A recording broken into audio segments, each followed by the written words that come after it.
अस्सलाम वालेकुम।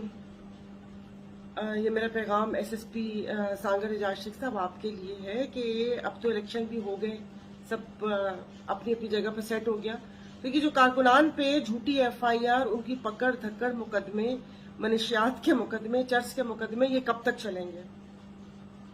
परसों एक जाहिद जलालानी साहब को पकड़ा, कोई एफआईआर दर्ज नहीं हुई, कहाँ लेकर गए कुछ नहीं पता, और आज पता चला कि उनके ऊपर 1.25 किलो चर्च का मुकदमा डाल दिया।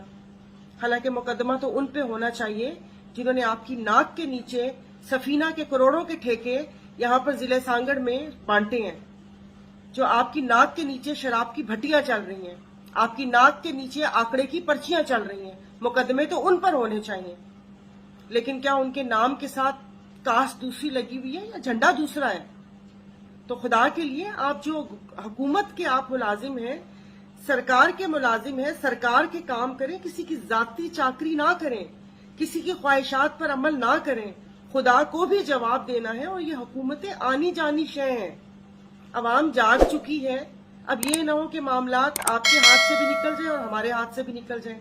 आपका ऑफिस भी सांगड़ में है, और ये ना हो कि वहां पर जलसे जुलूस और एहतजाज और रोड ब्लॉक्स हो जाए।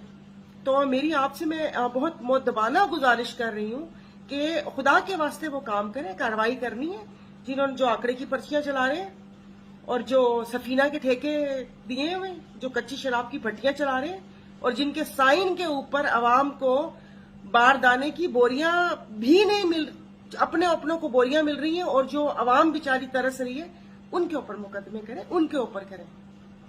और बाकी जिन लोगों ने, ये जो छोटे छोटे कारकुन हैं, इनको आप पकड़ के, वो कहते हैं ना कि आप माशाल्लाह इतने बड़े ओहदे पर, और आप ऐसे छोटे छोटे कारकुनों को पकड़ के वो बेचारा उनके ऊपर एफआईआर दर्ज करवाएंगे, और कभी ये और कभी वो, किसी नोट टेबल के ऊपर करवा कर दिखाइएगा मुझे। शुक्रिया।